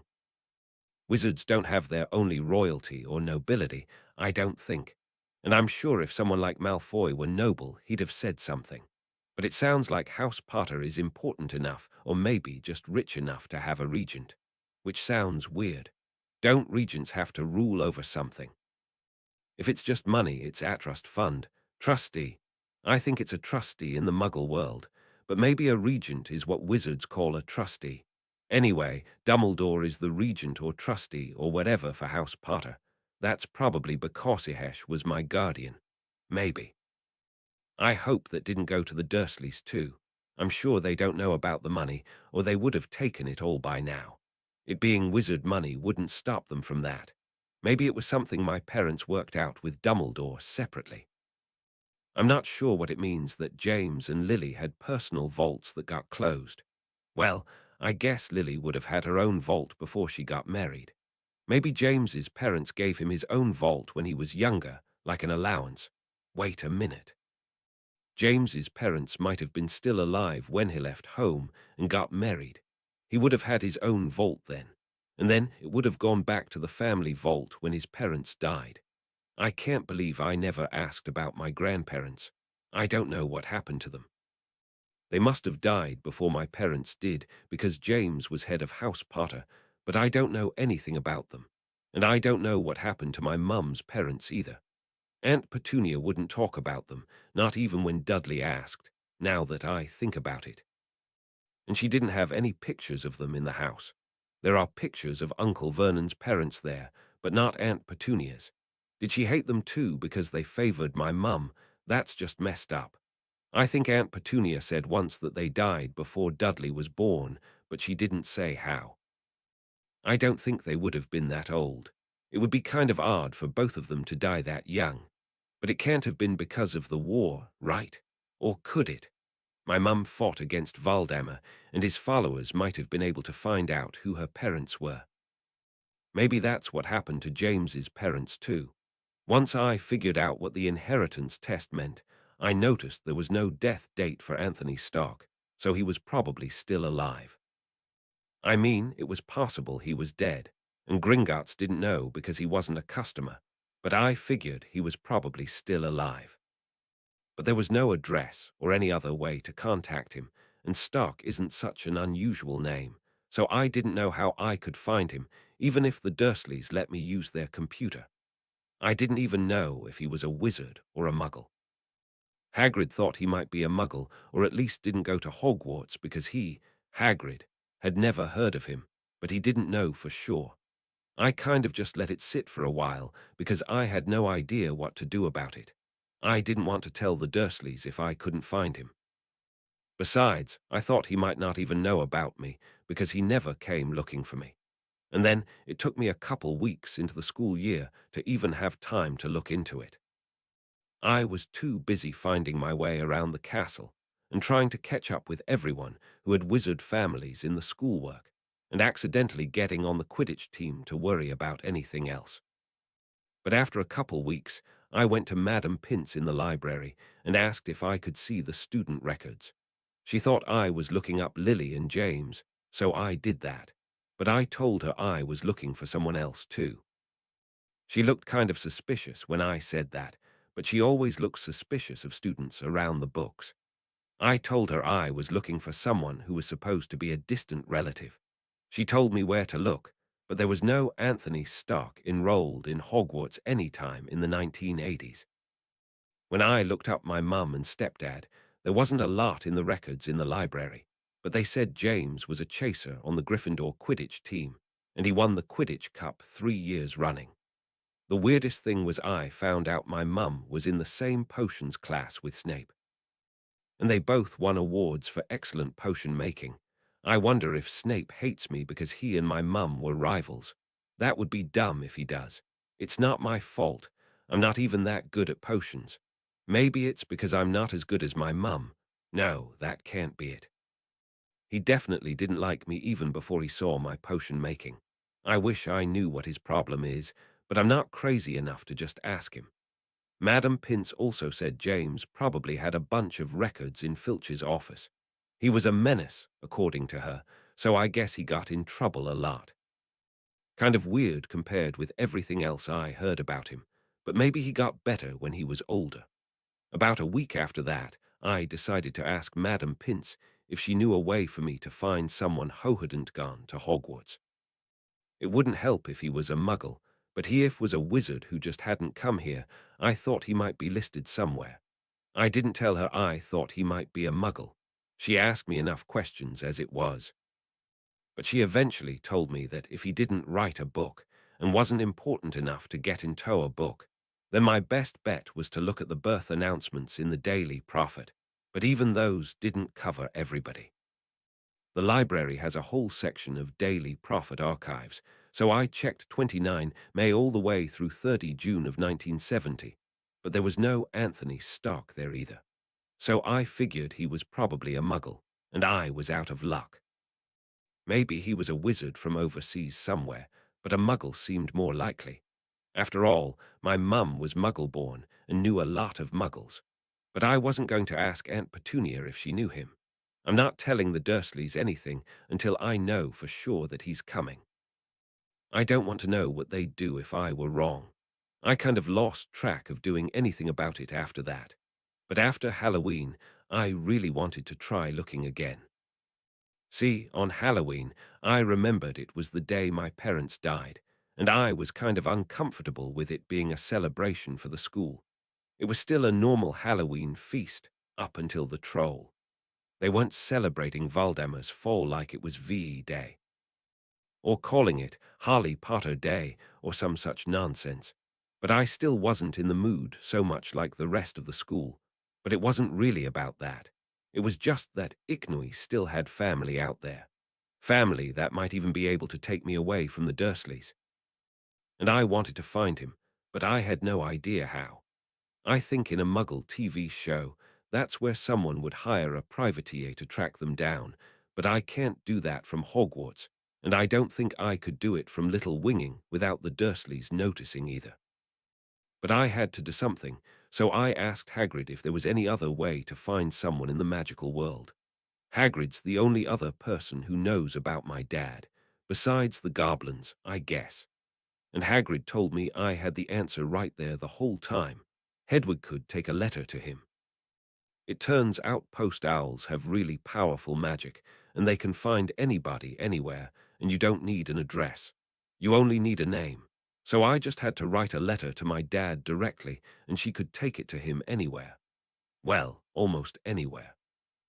Hagrid said post owls can't deliver somewhere that's more than a day's flight from land like St. Helena, and she couldn't find him if he was a wizard and used special magic to stop post owls. But anywhere else she could, and Hedwig would know in advance if she couldn't make the delivery. I was really nervous about writing my dad, to be honest. I'd have to send Hedwig out not knowing where she was going or how far she had to go. Hagrid said post owls are pretty safe when they're making a delivery. Other animals won't attack them because they're predators, and they instinctively know how to avoid danger. I put a mail tube on her for international deliveries.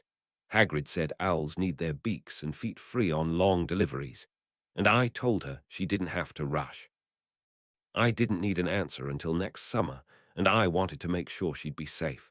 And it's a good job I did, because it turned out my dad lives in New York. He's a Muggle and lives overseas, and it takes Hedwig 9 days each way to deliver a letter. I was worried writing to my dad out of the blue. If he was a Muggle, he wouldn't know about magic, and I didn't know how he'd take it. The Dursleys sure didn't take it well. I still need to tell him about magic, in fact, but I need to convince him I'm really his daughter first. Also, I didn't know how he'd react to having a daughter. I didn't know if he had a wife or other kids or how they'd react. It sounds like he doesn't now, but he has a girlfriend, and I don't know how she feels about it, if he told her. And I didn't know if he knew about me, even though I didn't think he did. I didn't know how I could say something like that in a letter. I really wanted to know more about him before I wrote to him. But by then, the only other option was writing to the Ministry of Magic. But their records wouldn't go much further than the Daily Prophet, and the news could leak out a lot easier. And now I know who he is, there's no way they could have helped. He wouldn't be in their records. When I talked to Hagrid, I told him I had to tell him. Hagrid could tell something was wrong, so I said he never came for me. I couldn't bear to tell him anymore, but I think he got the idea.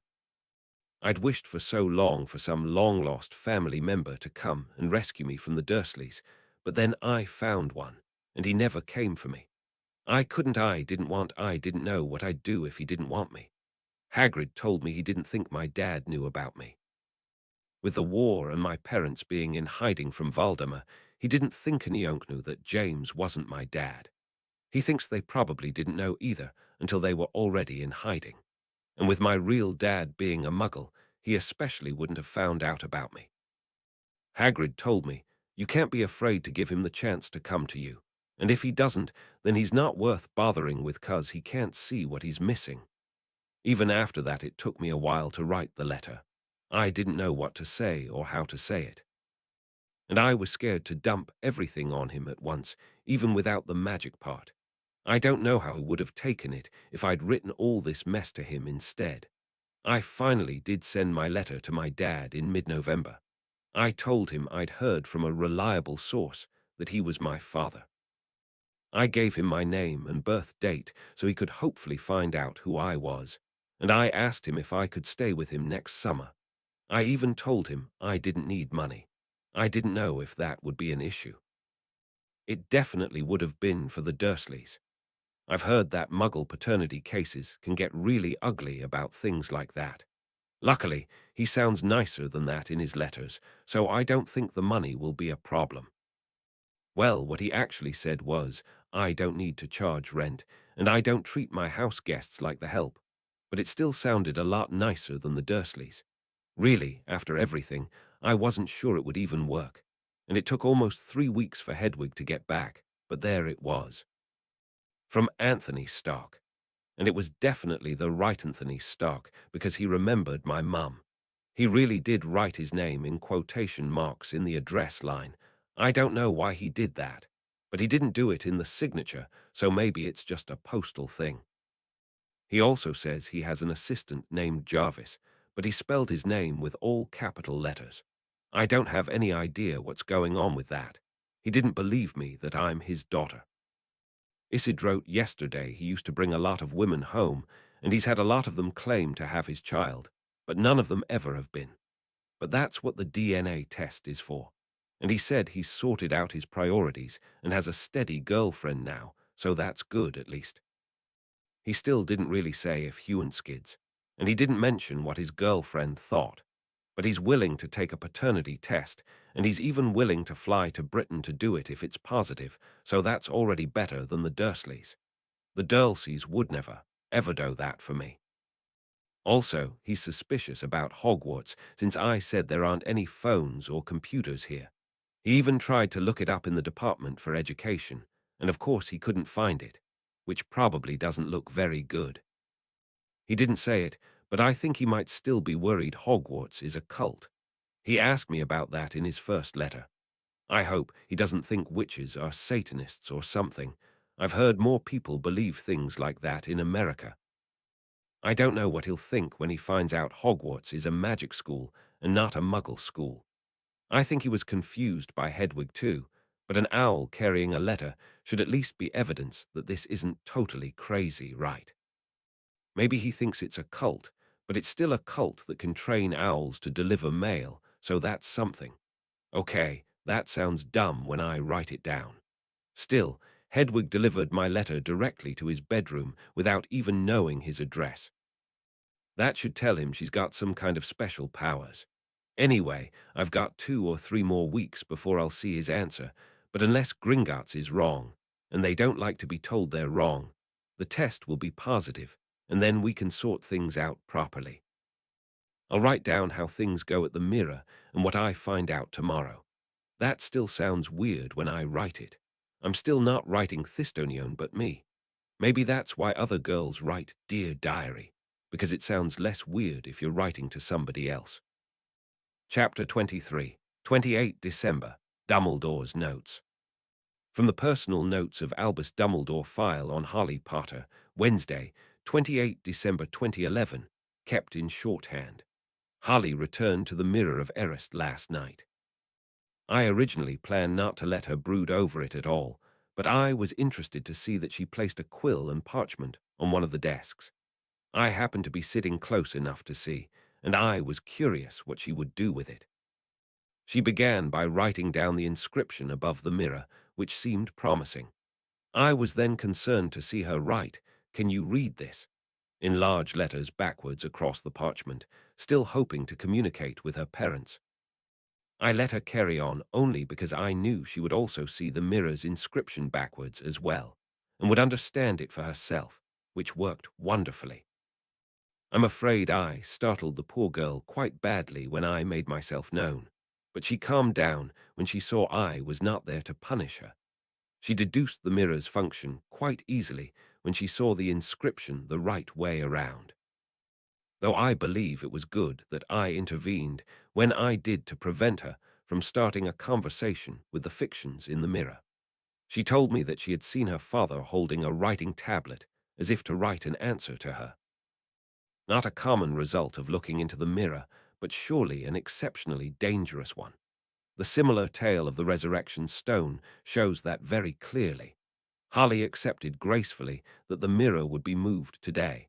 From her attitude, I think a part of her was even relieved to hear it. I will keep an eye on her to ensure she adjusts fully after last night. She also asked me what I saw in the mirror. I suppose I should have expected that.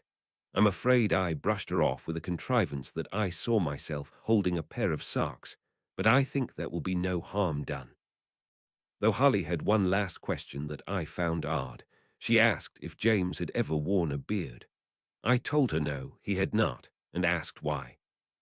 She stopped to look in the mirror one last time, and I feared I would have to pull her away, but I believe she was comparing with what she saw before because she came away at once.